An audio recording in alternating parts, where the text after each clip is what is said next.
Olá, ouvintes do Mesa de Debates. Aqui quem está falando é o Guilherme. E hoje é domingo, né? E eu estou aqui, né, fazendo uma live por um motivo extremamente importante, né? Que, que aconteceu infelizmente aí no nosso canal, né? Como todo mundo sabe, o Mesa de Debates, né, fez uma cobertura aí sobre o Dia Internacional da Mulher, né, o Dia Internacional de Luta, né, da Mulher Trabalhadora, né, cobrimos manifestações, chamamos gente para discutir violência da mulher, também, né, fizemos mesas de debates que, né, digamos assim, 75% daí das mesas o debate foi bastante bom, né? Mas infelizmente, né, uma das participantes da mesa, né, cometeu um ato grave aí de transfobia, né? O objetivo dessa live não é, né, crucificar alguém, ninguém, tal, em nenhuma outra organização, mas é combater politicamente, né, a transfobia, da qual o Mesa de Debates não compartilha em nenhum ponto a posição, né, da indivídua em questão, né? E a gente acha que a gente precisa combater isso politicamente, por isso eu convidei aqui a Giovana, né? Eu não vou ficar falando muito aqui, vou deixar que a Giovana primeiramente se apresente. Então, Giovana, pode falar um pouquinho aí de você. Boa tarde, meu nome é Giovana, sou uma travesti, sou lésbica, sou mãe de santo na Umbanda e militante social já há alguns anos. Né? Eu sou do PSOL, fui presidenta do PSOL aqui em Goiânia e fui secretária-geral do PSOL no estado de Goiás também. E eu me livrei num coletivo que é o Coletivo BIL, que é um coletivo de mulheres cis e trans, bissexuais e lésbicas.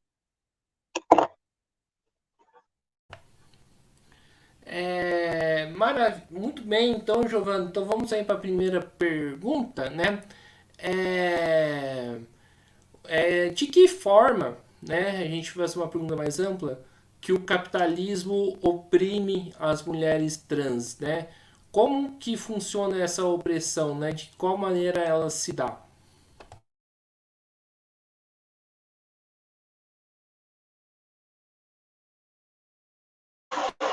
Bom, eu acredito que se dá de várias formas. Primeiro que é uma coisa que eu venho discutindo que muitas vezes não tem como a gente discutir sobre até sobre luta de classes ou sobre a luta da classe trabalhadora se a gente sequer chega a ser classe trabalhadora, porque infelizmente travestis e mulheres trans não estão no mercado formal de trabalho, né?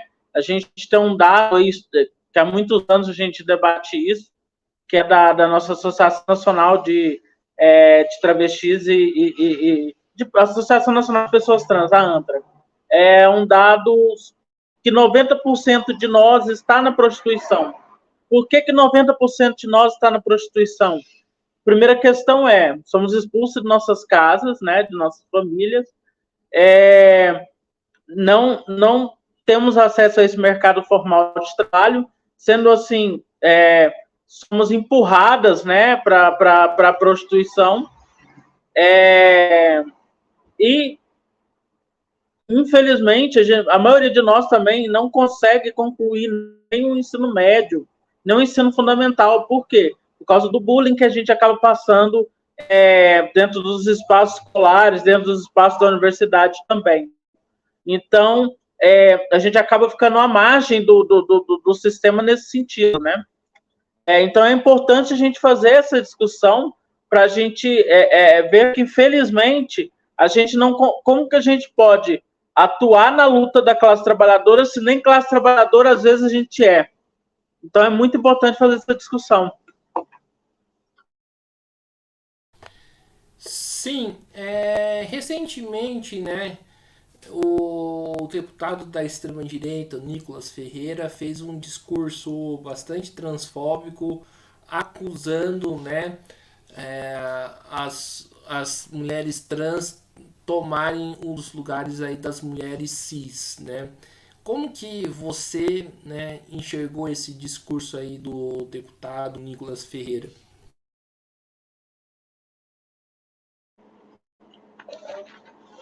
Não é a primeira vez que o Nicolas ele comete transfobia. Né? Essa, na verdade, é a segunda vez que ele faz alguma coisa nesse sentido.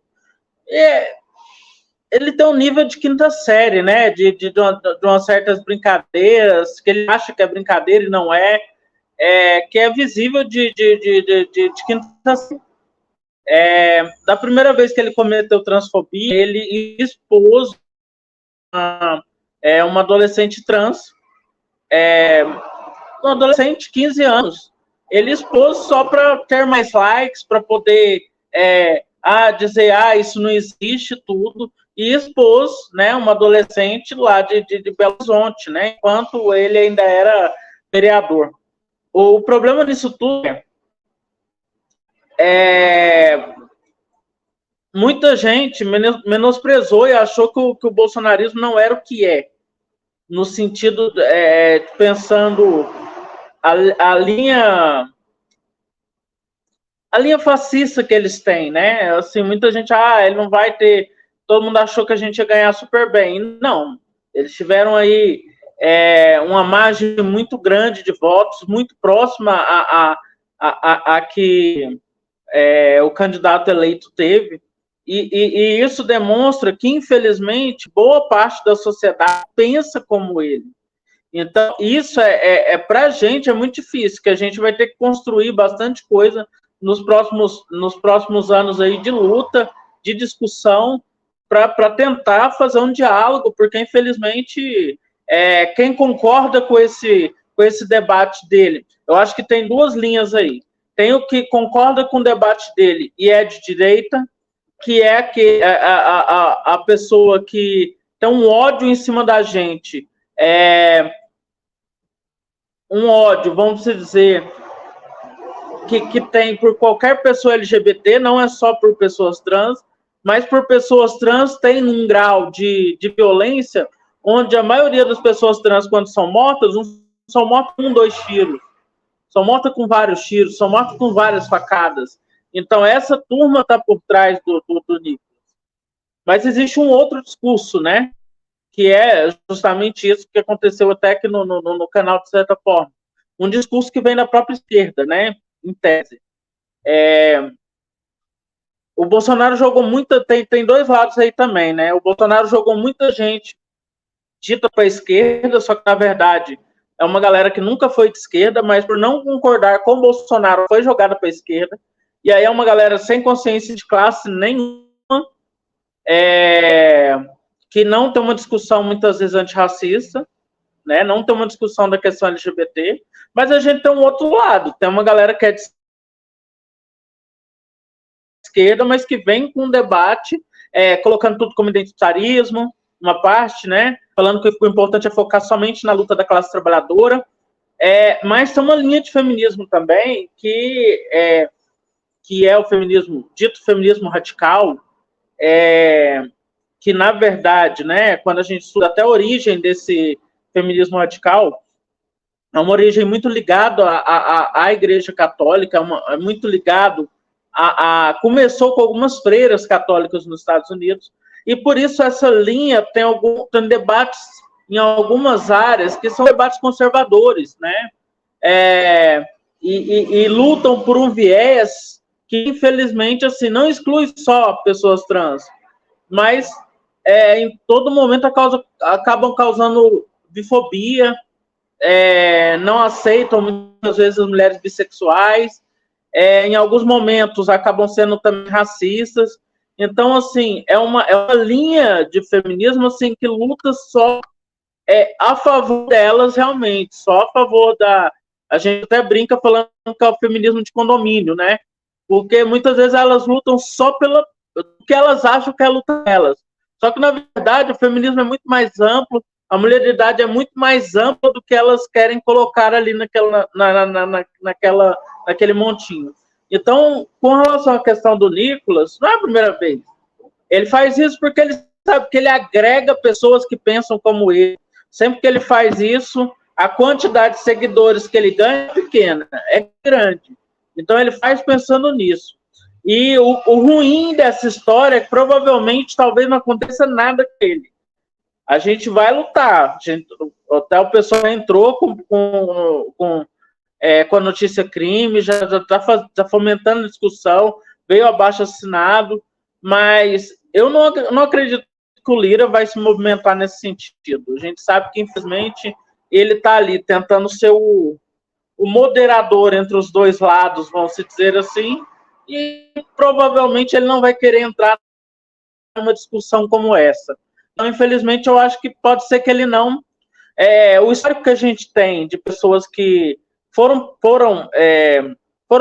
vamos dizer, condenadas, que a justiça falou, tendo cargo, acaba ficando meio que por isso mesmo. Existe um vereador de Niterói, por exemplo, que cometeu transfobia com a Beni Brioli. A justiça reconheceu que ele foi transfóbico, mas até agora eu não vi nenhum por ele ser vereador. Então, assim, essa que é a grande questão. A gente pode, eu acho que via justiça é provável que aconteça algo, mas se não tiver essa resposta dentro da Câmara Federal, provavelmente nada vai acontecer com ele. Certo, Giovana. Giovana, ainda pegando nessa questão do Nicolas, né? Eu acho que a gente precisa discutir uma questão a fundo, né? Até você citou o caso que infelizmente aconteceu aqui no Mesa de Debates.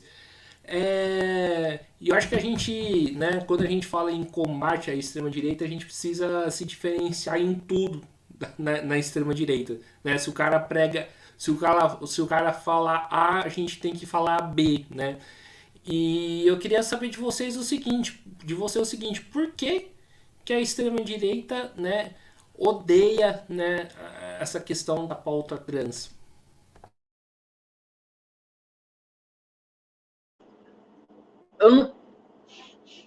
Eu diria que é uma pauta que ela chama a atenção de uma gama de pessoas conservadoras, sabe?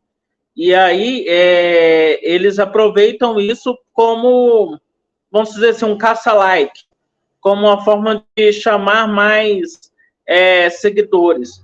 Não é só aqui, infelizmente existe uma crescente da extrema-direita no mundo. Eu acho que esse é um fator que a gente pode discutir.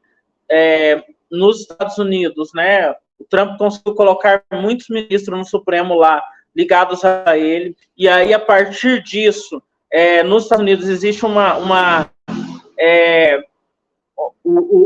Supremo se tornou conservador e as pautas vão começando a ser discutidas dentro para retroagir nos direitos humanos. Então, com certeza, ali está um fenômeno nesse sentido, mas existe um outro fenômeno junto, porque, assim, existe a extrema-direita, mas existe aquelas pessoas que dizem de esquerda, mas são contra a pauta trans também.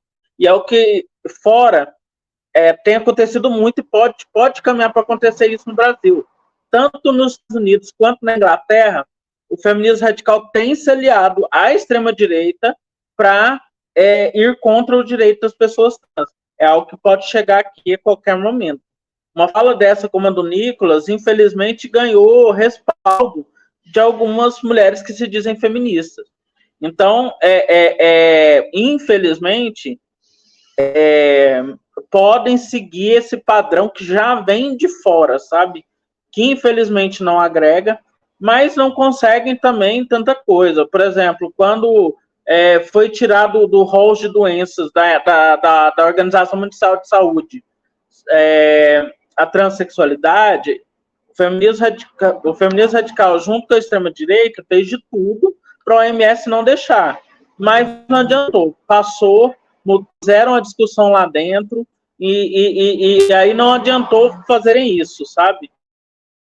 Mas, para além disso, tem várias que a extrema-direita faz também. Ela faz uma discussão da pauta moral, por exemplo, que foi o que norteou essa última eleição, foi a pauta moral. E aí, quando você discute a pauta moral, é inconcebível para setores, né, alguns setores da igreja, principalmente, que foi o que gerou muito essa discussão da pauta moral aqui no Brasil, é inconcebível para essas pessoas que você não viva e não haja dentro do que eles consideram como normal, né? Então, assim, quando a gente fala, por exemplo, que a heterocis normatividade ela é compulsória porque é o que a gente, de certa forma, é educada a ser. E essa pauta moral prega muito isso, porque na Bíblia é assim e tudo. Só que, na verdade, eles fazem uma discussão muito rasa em cima dessa questão teológica, né? E por isso eles se aprofundam, e aí eles ganham muito em cima do que eu chamo de teologia do medo, né? Que tudo é pecado, tudo é errado. E essa visão foi uma visão que veio de Europa, porque quando a gente estuda, inclusive eu enquanto mãe de santo, né? Eu sou formado em ciência da religião. Quando a gente estuda a África, a gente vê que essa discussão de pauta moral não existia em África. Não existia a visão de pecado que existe hoje. Várias mulheres em África chegaram em posição de poder numa época que para a Europa era inconcebível eles estivessem em qualquer espaço de poder. E por que isso aconteceu? Porque a visão era completamente diferente. Não era essa visão pautada em gênero, como a Europa queria colocar, porque menina, menina, menina, menina. Isso veio dessa questão moral conservadora que foi construída a partir da Europa. E isso veio para o Brasil com toda essa questão religiosa, e infelizmente uma parte mais, vamos dizer, mais radical reproduz isso de uma forma violenta, que é essa, que a gente não aceita que você exista. Esse é o problema maior, é chegar nesse ponto. Que esse ponto é o ponto do ódio, é o ponto do eu não aceito que você exista, eu quero que você esteja morta. Que infelizmente muita gente entra nesse eixo, e por isso o Brasil há 14 anos seguidos já o país que mais mata pessoas trans. Justamente por causa dessa visão que veio crescendo e que veio se transformando nesse ódio que temos hoje. Não, vamos dizer, essa violência contra pessoas trans iniciaram agora, nesses últimos 4 anos.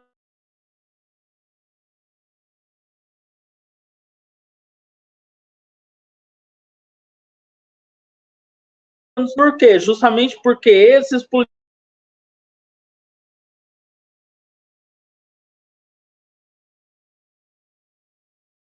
dores, né? E muitas vezes esse projeto de lei nem, quando eles propõem de fato algum projeto de lei anti-trans, esses projetos nem vão à frente. Aqui em Goiás tentaram levantar um vereador ligado à extrema-direita, que um vereador não, um deputado estadual ligado à extrema-direita, que foi bem votado agora nessas últimas eleições, inclusive, ligado a uma grande igreja de Goiânia. Um pouco antes da eleição, veio com tudo, com essa discussão de pautas antitrans. Ele veio propor na Assembleia Legislativa do Estado de Goiás que sobre pessoas trans não estarem nos espaços de esporte.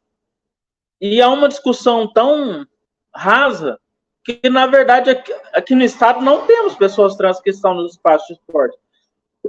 Então, o que ele fez? Ele copiou o que ele viu em outros espaços e tentou implantar aqui. Nem próprios deputados da extrema-direita daqui, ou da direita tradicional, ou do centrão, não concordaram com ele. Por isso que nem foi levado à votação o projeto. Então, na maioria das vezes, esses projetos, eles servem só como uma forma deles buscarem votos, buscarem seguidores, porque eles sabem que precisam disso para eles poderem se elegerem novamente, né? Sim, ô Giovana, eu vira e mexe, eu escuto várias coisas assim, bastante complicadas, né, em relação à questão da questão trans, né? Uma é a questão da utilização do banheiro, outra é a questão do esporte, que mulheres trans e mulheres cis não podem estar no mesmo espaço aí, né, competindo no esporte. Também, né, da questão do banheiro, se usar o banheiro pode cometer algum tipo de violência contra a mulher, contra as mulheres cis. Eu queria que você comentasse esse tipo de argumento que existe bastante, né? Como que você enxerga isso? Eu vou discutir as duas questões. Primeiro que, assim, esse debate é muito permeado por fake news, né? O do banheiro, principalmente. Mas eu vou discutir primeiro a questão do esporte. Vamos discutir, por exemplo, a questão do vôlei, né? Que tem em São Paulo a Tiffany, que é uma mulher trans que está no vôlei. E, e por incrível que pareça, a Tiffany é de um partido de direita, né? A Tiffany é do MDB, ela foi candidata pelo MDB a deputada estadual lá em São Paulo. E aí o que acontece? O vôlei caiu aqui. O vôlei, por exemplo, ele tem toda uma regra para que pessoas trans possam competir, né, dentro da própria federação. A Federação Brasileira de Vôlei, junto com todo um campo de pesquisa com médicos, elaborou regras até para que a Tiffany pudesse jogar. Geralmente, quando a Tiffany não joga bem, não ganha, ninguém fala nada sobre o fato dela estar jogando. Mas quando ela faz um jogo que o time dela ganha, aí surge jogadoras de vôlei aposentadas aí, e faz mó. Mas todas as categorias, quando aceitam pessoas trans, tem um conjunto de regras. Nesse conjunto de regras se fazem vários exames para verificar a questão hormonal, para ver se há um nível de testosterona maior do que as pessoas cis.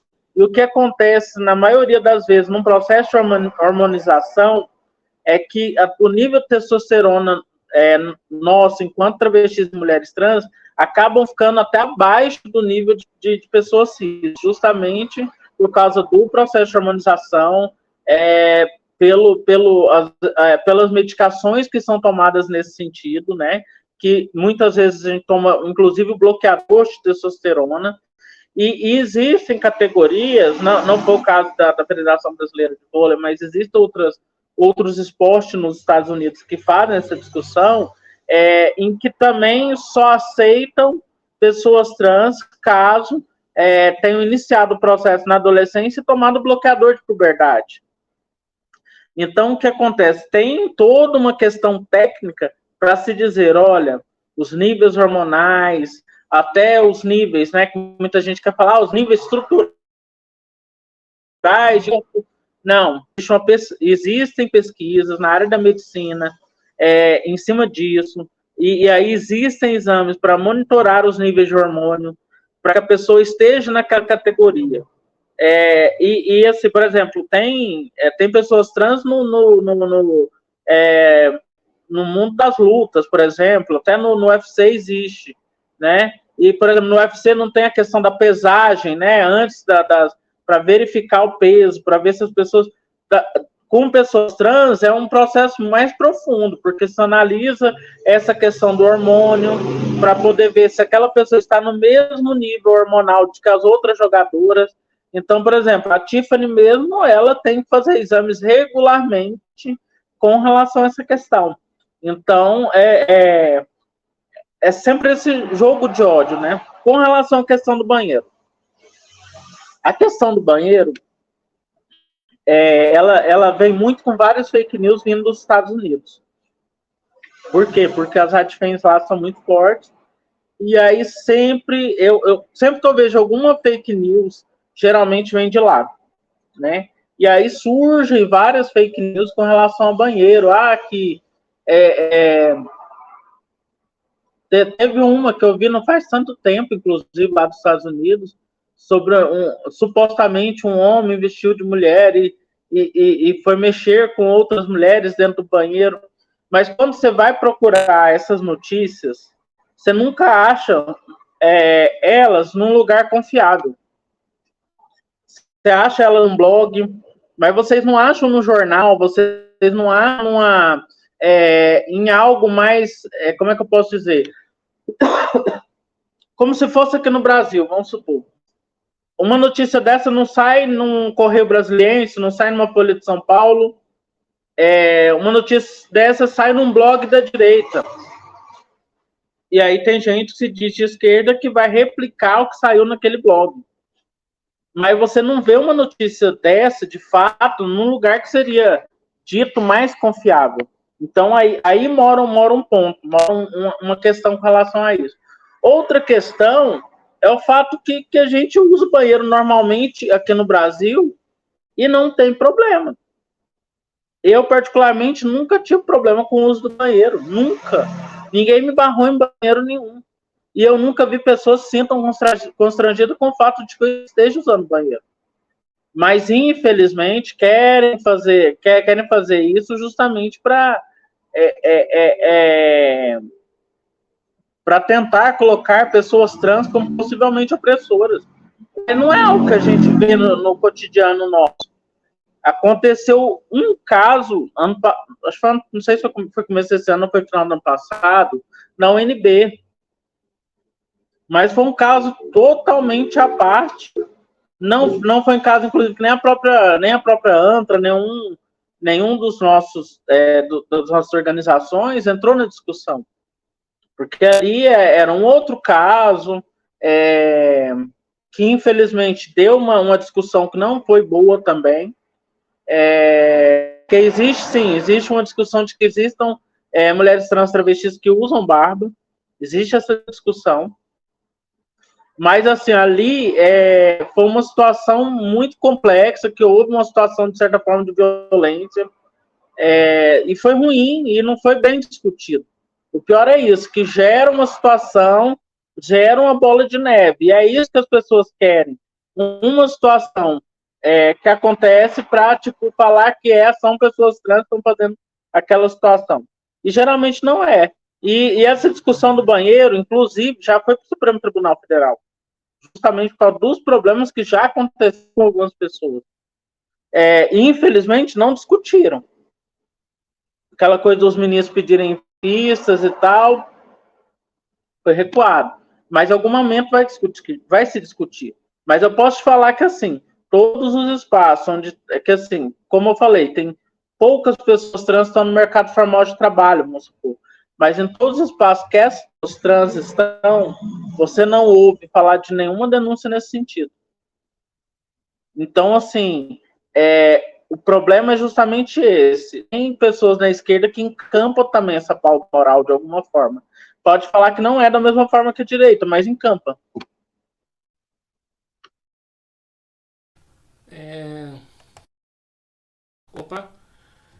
Recentemente, Giovana, a Patrícia Leles, né, que tem um histórico aí com a extrema-direita, né, depois várias acusações depois que ela fez contra a extrema-direita em relação à questão de abuso, que isso aí a gente não tem que, né, a gente tem que se solidarizar, inclusive, na minha opinião, mas infelizmente recentemente ela soltou um post falando, né, que a ANTRA teria ativistas envolvidos em crimes violentos e exploração sexual.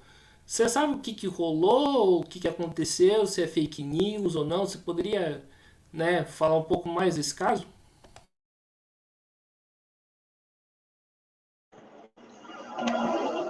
Então, a Patrícia, ela, quando rolou essas denúncias, ela foi muito acolhida pelas Ratpens, né? Por isso que segue a cartilha delas, né?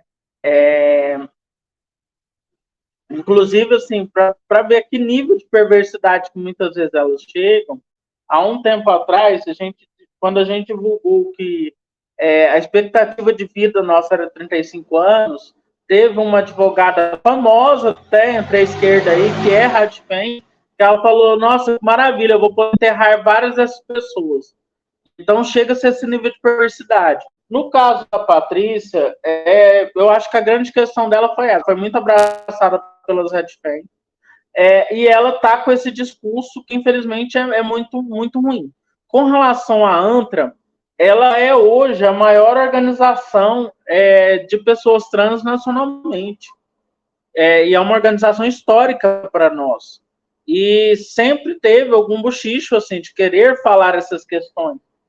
Só que até nos casos que foram denunciados, assim, existem mulheres trans travestis que já foram investigadas com relação a essa questão, né? E aí as pessoas veem algum caso nesse sentido e aí querem colocar como se todas estivessem envolvidas com um processo, mas na verdade até o processo que ela quer citar no caso, que é de uma ex-vereadora lá de Uberlândia, a própria Polícia Federal não conseguiu provar nada no caso dela. Fizeram uma investigação, porque a denúncia contra ela era sobre exploração internacional de mulheres. E a própria Polícia Federal não. E ela não é da ANTRA, inclusive. Ela não é da ANTRA. Mas elas pegaram um caso de uma mulher trans que foi investigada e queriam colocar no colo da gente. Porque como eu falei, as fake news elas surgem disso. Algum caso, que na maioria das vezes é um caso de fake news, e aí querem jogar no nosso colo essa questão. Dentro da ANTRA, a gente tem pessoas, por exemplo, como a Bruna Benevides, que foi e conseguiu, devido ao STF, o processo chegar a subir ao STF, conseguiu que o STF ordenasse que ela fosse reintegrada. Então, tem várias pessoas ali que têm um histórico de militância muito importante. E, infelizmente, tem gente que tenta fazer isso. Não é só a Patrícia. Vamos lá, dentro do histórico, lá, quando a gente fala do histórico do movimento trans, até, inclusive, essa pessoa foi defender o Nicolas, né? O Luiz Motti, né? Que é o presidente do Grupo Gay da Bahia. O Luiz Motti, quando a gente começou a separar os dados de transfobia, separando os dados de transfobia e de homofobia, mostrando a quantidade de pessoas trans que estavam sendo mortas, ele chegou a ameaçar de morte algumas travestis e mulheres trans. Por quê? Ele não queria ser o maior representante do movimento LGBT no Brasil na época, e queria colocar todos os dados, e é importante que a gente separe os dados, é importante que a gente saiba os dados com relação à lesbofobia, é importante que a gente saiba os dados de bifobia, os dados de transfobia, porque cada um desses crimes é um recorte diferente, não é tudo a mesma coisa, não é jogar tudo no mesmo bolo. Até porque quando a gente fala de transfobia, a gente está falando de violência de gênero. A gente não está falando de uma violência por uma questão de diversidade sexual. A gente está falando de violência de gênero. Então, não pode estar no mesmo gargalo. E aí, o que acontece? Infelizmente, queriam que a gente colocasse todo mundo no mesmo gargalo, sendo que não é o mesmo gargalo. E essa pessoa também já fez isso, já fez essas ameaças e agora chega onde defender o Nicolas. Então, assim, infelizmente, a gente sabe que, assim, ele não é de esquerda, já não pode falar que ele é de esquerda, mas dentro da esquerda, infelizmente, a gente tem essas questões também. E aí tem uma coisa que eu acho que é importante a gente pensar, que cada tipo de opressão é um tipo de opressão diferente. Cada um tem seus recortes, cada um tem seus pesos. Não tem como a gente querer colocar, às vezes, um acima do outro, né? É lógico, vai ter identificadores que vão colocar num lugar diferente. Por exemplo, quando a gente fala, até mesmo dentro das questões de transfobia, quando a gente fala sobre pessoas negras dentro do movimento trans, sofrem muito mais opressões do que eu, que sou branca. Isso aí a gente pode colocar nessa questão. Mas é sempre importante isso, a gente sempre tem que delimitar e pensar cada recorte por si só. Ô, Giovana, você falou aí bastante, né, da questão da esquerda e a questão de transfobia. Aí acho que a gente tem que fazer uma reflexão aqui com todos os nossos ouvintes, né, do canal. É possível ser de esquerda e ser transfóbico?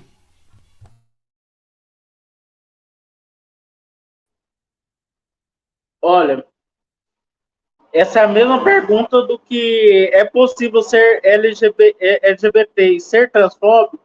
Sim. O grande problema nas pessoas é que elas não conseguem reconhecer quando elas erram, quando elas cometem algum tipo de opressão. Você pode ver quando alguém é acusado, por exemplo, de racismo, não, eu não sou racista. Aí vem com todas aquelas frases, porque tem a minha doméstica, ela é negra. Porque o meu avô era negro, então eu não posso ser racista. Então, infelizmente, a esquerda não está imune a isso, ao contrário. E deveria ser, eu penso assim, que a esquerda deveria ser espaço de formação. Se a pessoa recebe, se ela é acusada de algo, ela tem que parar, pensar e entender por que aquilo está acontecendo. Só que na maioria das vezes, não. Na maioria das vezes, a pessoa não quer reconhecer que ela cometeu uma opressão. Então, por isso que isso é uma coisa recorrente, não só dentro da esquerda. Mas, inclusive, eu acho importante pontuar, a esquerda, a transfobia ela é estrutural, e é estrutural dentro dos partidos, o racismo é estrutural dentro dos partidos também. Então, é importante fazer essa discussão. A LGBTfobia, em geral, é estrutural dentro dos partidos. Não só no PSOL, quanto no PT, a gente vê diversos problemas nesse sentido. Mas o problema maior é esse que eu estou falando. Eu acho importante que as pessoas reconheçam.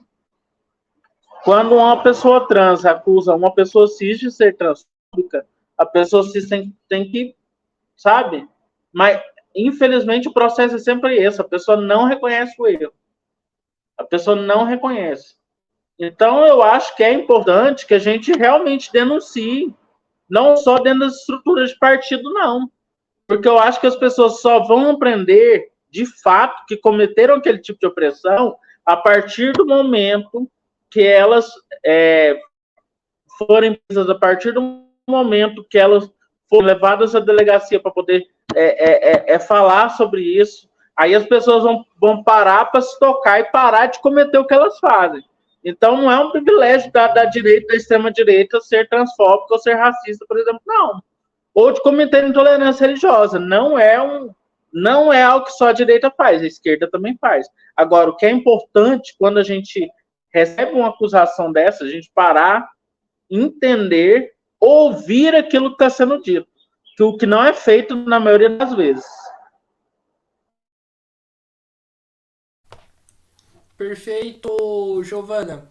E, né, seguindo aqui a nossa entrevista, né, é, a, a população trans já, né, protagonizou aí, né, vários capítulos aí bastante importantes aí da luta de classe, sendo um deles o famoso Stonewall, né?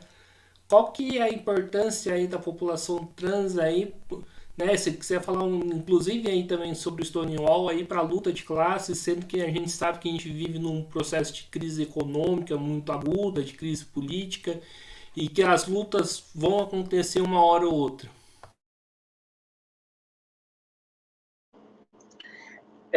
Pessoas sempre estiveram na ponta de lança desses manifestos, né? Não só em Stonewall, mas em vários processos, até porque a violência chega mais rápido a nós. Então, quando a gente discute, Stonewall, por exemplo, a gente pensa nos Estados Unidos ali na década de 70, década de 80, os Estados Unidos vem de um conservadorismo enorme, né? De uma forma de apartheid, inclusive, né? E com relação a LGBTs era muito complicado, porque assim, primeiro que ali naquele contexto, quem recebia mais opressão eram as LGBTs negras. eram as LGBTs latinas, que não podiam estar nos espaços, as pessoas não deixavam que elas estivessem nesse espaço. Então, muita violência ocorreu, muita, até chegar num ponto como Stonewall. Stonewall foi assim, a gente cansou de apanhar, a gente cansou de ser maltratada, a gente cansou de ser expulsa dos espaços que a gente está. Então, assim, eu dou até uma indicação para quem estiver aí assistindo, é, assista Pose, que é uma série, está na Netflix. Pose fala sobre essa realidade do que era ser uma travesti, do que era ser uma mulher trans durante essas décadas. E não era só lá que foi assim. Se a gente trazer essa discussão para cá, travestis e mulheres trans foram extremamente agredidas durante a ditadura militar. As pessoas até têm todo um estereótipo a respeito da navalha, como a navalha como um ponto de resistência das travestis. E de onde surgiu isso? Justamente da violência com que travestis que estavam nos pontos de prostituição sofriam nas capitais, entre elas Belo Horizonte. Belo Horizonte era um local de muita violência com pessoas trans.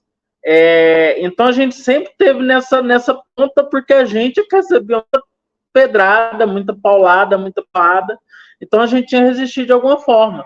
Aqui em Goiânia, por exemplo, no final da década de 80, no começo da década de 90, tinha um delegado que chamava, inclusive, Hitler Mussolini, e foi até diretor-geral da Polícia Civil.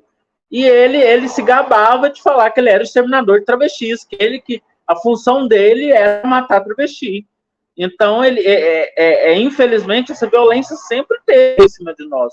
Então, por isso que, assim, quando a gente estuda sobre o movimento, sobre a história do movimento LGBT, em todos esses processos, travestis e mulheres trans eram a ponta de lança. Porque a gente estava cansada de ser agredida o tempo todo, né?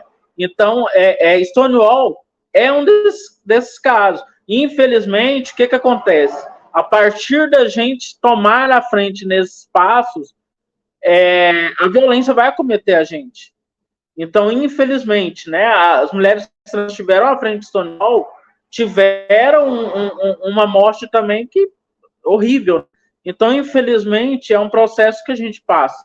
Então, é importante que a esquerda, inclusive, estude e tente entender sobre essas histórias, sobre todo esse processo que aconteceu, para entender que, de certa forma, a própria esquerda é parte desse processo de opressão. Não é só a direita. Né? Em Pose, a gente vê uma situação bem parecida com Stonewall, de uma mulher trans que ela vai num bar, e é um bar que só quer atender homens gays brancos. E aí chega uma travesti latina lá, uma mulher trans latina naquele bar, os homens batem nela e não querem servir ela naquele bar. Então, desse processo, fez com que um processo de aquilombamento lá, né? E surgiu as BOL, né? Aqui em Goiânia, por exemplo, existe hoje um cenário de BOL, que é justamente esse cenário onde espaços onde as travestis e mulheres trans, LGBTs negros em geral, mas quem puxava geralmente era travestis e mulheres trans, espaços onde poderiam se divertir, onde poderiam estar com os seus sem ser violentada, sem ser agredida. E, infelizmente, é um processo particularmente, assim, vamos supor, em Goiânia, eu acho Goiânia uma cidade extremamente conservadora. Às vezes, quando eu saio para comer em algum lugar, sofro com esses olhares, sabe, às vezes. E é o quê? Essas pessoas querem mostrar que aquele não é um lugar para mim. Então, infelizmente, é uma coisa que a gente passa. Não vamos longe, eu passei por isso, inclusive, no festival, na posse do Lula. Algumas pessoas olharem eu naquele espaço de uma forma como: o que você está fazendo aqui? Este não é um espaço para você. Então, infelizmente, isso acontece dentro da esquerda também. Certo. E a pergunta que fica, né? E como fazer para combater, né? Acho que a gente, primeiramente, precisa combater quando isso acontece nos nossos espaços. E como fazer isso? Olha, eu acho que tem várias coisas que são importantes para a gente pensar nesse processo.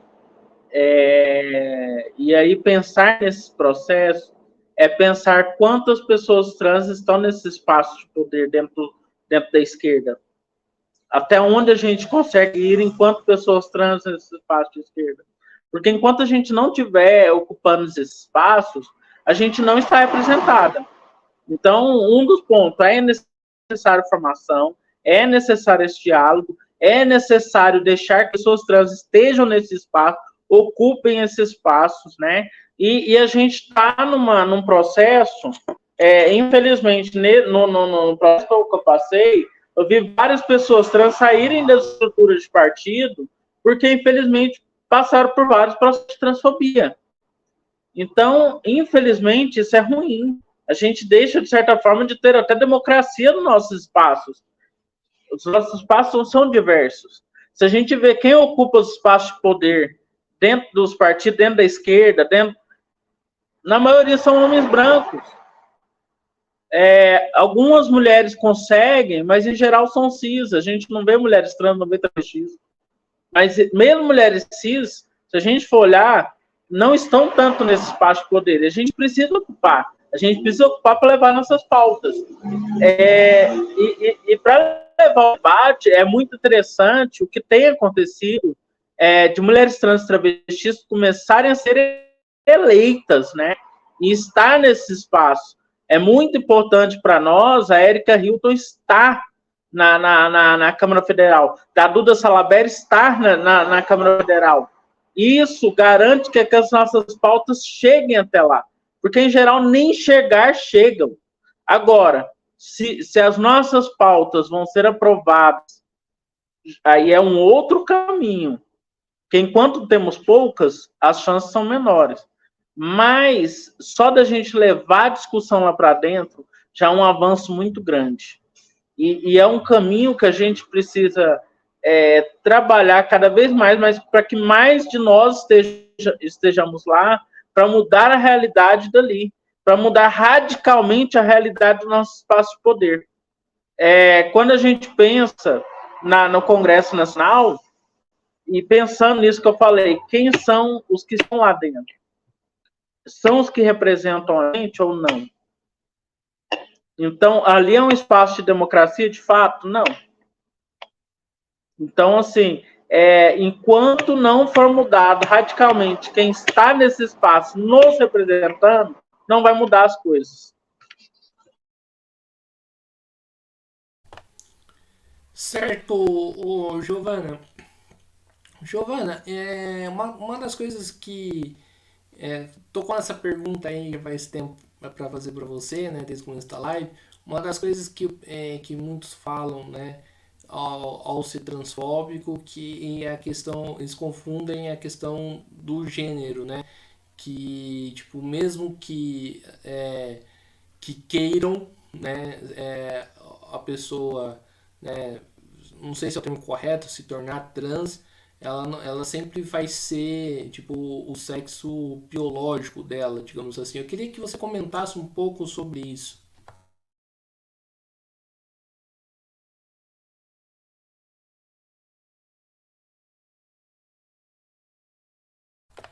Giovana, por favor, liga o seu microfone. O microfone estava aqui desligado. Com relação a essa questão, assim, a cada dia mais a gente percebe que a própria academia vem discutindo, a universidade vem discutindo, vem mostrando que batendo, inclusive, nesses discursos lógicos com relação ao ser trans, né? E eu acho que isso é importante. Essa discussão ir para a universidade é importante, porque traz um pouco mais de visibilidade para a gente, e além de trazer essa visibilidade, se quebra todos esses argumentos, né? Com relação a esse discurso, né, que é um discurso que, infelizmente, é um discurso que vem principalmente das radfems, né, e de algumas pessoas que estão ali em volta desse discurso, de alguma forma, tem uma frase que eu acho muito interessante, que eu acho importante a gente pontuar aqui, que é Simone de Beauvoir, né? Não se nasce mulher, torna-se. E aí a gente tem vários tipos de mulheres, existem vários tipos de mulheridades. E aí a gente pode, quando a gente faz essa discussão, a gente fala o seguinte: nem toda mulher tem útero, nem toda mulher cis tem útero. Às vezes, por algum motivo, teve que fazer uma cirurgia, teve que tirar. Nós, trans, a gente passa por um processo desde a nossa infância, da gente não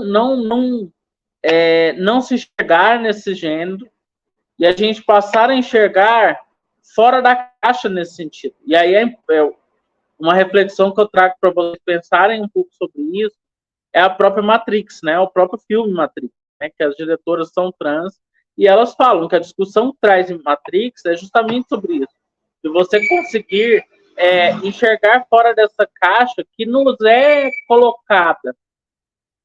Essa caixa não é natural, ela nos é colocada. Como eu citei mais cedo, quando a gente estuda e entende sobre a África Antiga, quando a gente entende sobre as populações de África, principalmente do tronco banto, né, da região da África Central, não tinha essa discussão de gênero. Não tinha essa discussão tão firmada em gênero quanto colocaram hoje. Não é a gente que está inventando a roda. Essa discussão sempre esteve aí.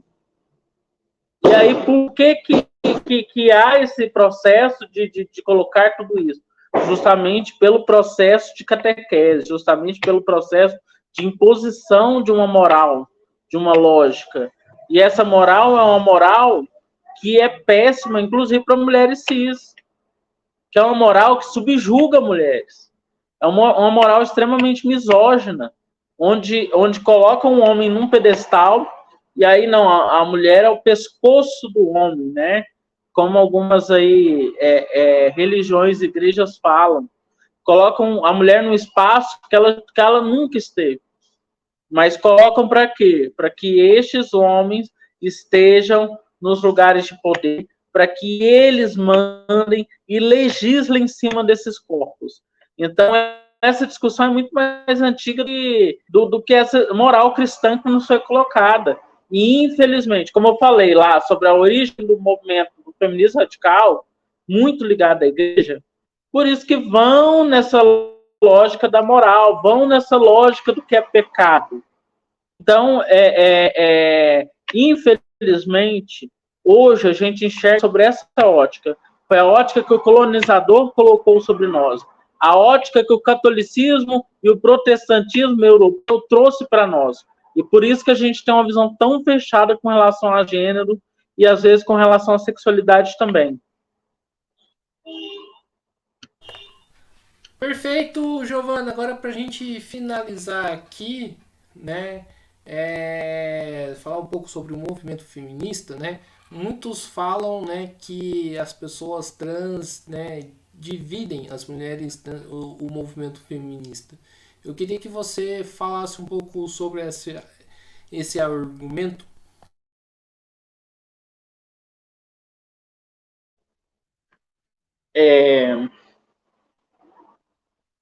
A grande questão é que as pessoas acham que a gente impõe nossas pautas ao movimento feminista. A gente tem um movimento trans já que a gente leva nossas pautas. Quando a gente, por exemplo, vou dar um exemplo muito claro agora sobre isso, para ver se algumas pessoas refletem e pensem sobre isso. A Erika Hilton, né, foi a nossa deputada, primeiro projeto de lei que ela colocou na Câmara Federal, que inclusive ela está levando esse projeto à discussão para o próprio presidente, sobre uma licença para mulheres vítimas de violência. Ela está legislando só para pessoas trans? Não. Ela está legislando para mulheres. Uma pauta que já tinha várias deputadas mulheres lá. Alguma apresentou essa pauta? Então, é uma reflexão que se precisa fazer. Então, a gente não está dividindo o movimento feminista. Ao contrário, a gente está levando a pauta e tentando fazer um enfrentamento de quem é verdadeiramente o nosso opressor. E aí eu colocaria dois fatores como nossos principais opressores, essa moral cristã e ética que veio do colonizador e o capitalismo. O capitalismo oprime mulheres o tempo todo. Então, é muito importante que a gente engaje nessa luta anticapitalista. É muito importante que a gente faça essa discussão em cima dessa ética moral. É muito importante que a gente lute de fato pela causa das mulheres. Em 2018, eu fui candidato aqui. A minha candidatura foi a que mais falou sobre violência contra as mulheres. E tinha, na época, agora ela é deputada federal. Ela era candidata a deputada estadual na época que foi delegada da mulher. E ela falou durante a campanha sobre violência contra a mulher? Não. Então, assim, a gente não está para poder dividir o movimento. Ao contrário, a gente está aqui para somar e para levar a discussão adiante. Uma das pautas que há muito tempo eu estou na discussão, inclusive, que eu participo do movimento, é a causa da legalização do aborto. Se eu estivesse realmente, se o movimento trans fosse querer pensar somente nas suas pautas, eu não estaria debatendo essas questões. A gente perpassa por várias dessas questões também. A própria questão da violência contra a mulher, a violência que a gente passa é uma violência de gênero. Então, inclusive por isso que o próprio Supremo Tribunal reconheceu que mulheres trans são vítimas de violência doméstica. Mulheres trans travestis são vítimas de violência doméstica, que são vítimas de feminicídio também. A gente até categoriza como transfeminicídio, mas é uma violência de gênero, por isso também é um feminicídio. Então, é importante pensar que a violência que a gente sofre é uma violência muito próxima do que a mulher se sofre. Então, por isso a gente não está aqui para dividir, a gente está aqui para lutar e garantir essas conquistas juntas. Então é isso aí, pessoal, né? Estamos encerrando mais uma entrevista do Mesa de Debates, né?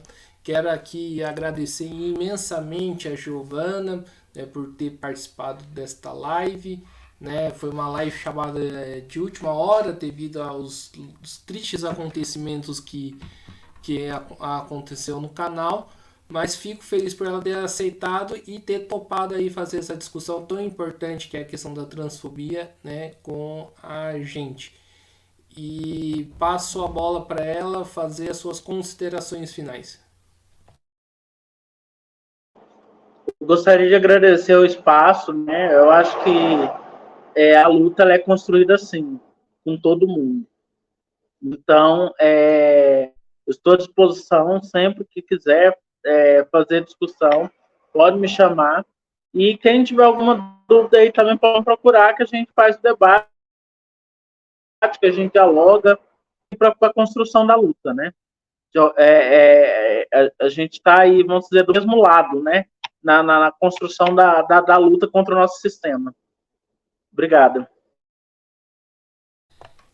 Então é isso aí, pessoal, né? Mais uma vez agradecendo a Giovana, agradecendo também a você que estiver nos acompanhando. Peço aí que se inscrevam no canal podcast Mesa de Debates de Tudo Pouco, acompanhem o nosso trabalho, se inscrevam no canal, curta, compartilhe, comente esta e outras entrevistas, matérias, programas que o Mesa de Debates produz. Também curta a nossa página, né, do Facebook, que se chama Podcast Mesa de Debates de Tudo Pouco. Lá estão as lives, o conteúdo produzido aí pelo canal. Também segue aí a gente no Instagram, né, Mesa de Debates, onde tem conteúdo próprio aí pro Instagram. E, né, e a questão aí, e quem puder contribuir com o Mesa de Debates, faz aí um pix aí pra gente, 385 007 028 00 CPF. Nós somos uma mídia independente que não recebemos dinheiro né, nem dos bancos, nem do capital privado e nem do Estado. Então a gente utiliza essa iniciativa aí do Pix para a gente poder continuar fazendo nosso trabalho. E a gente tem uma novidade aí que é o Padrim, né? Que é quem quiser contribuir cotidianamente ou mensalmente aí com o canal, você pode contribuir aí com o Padrim, né? Tá aí na tela www.padrim.com.br/podcast mesa de debates, aonde você pode contribuir mensalmente e, né, ter um maior contato aí comigo, com o André e com o Willis. Então é isso aí, muito obrigado a todos e fui!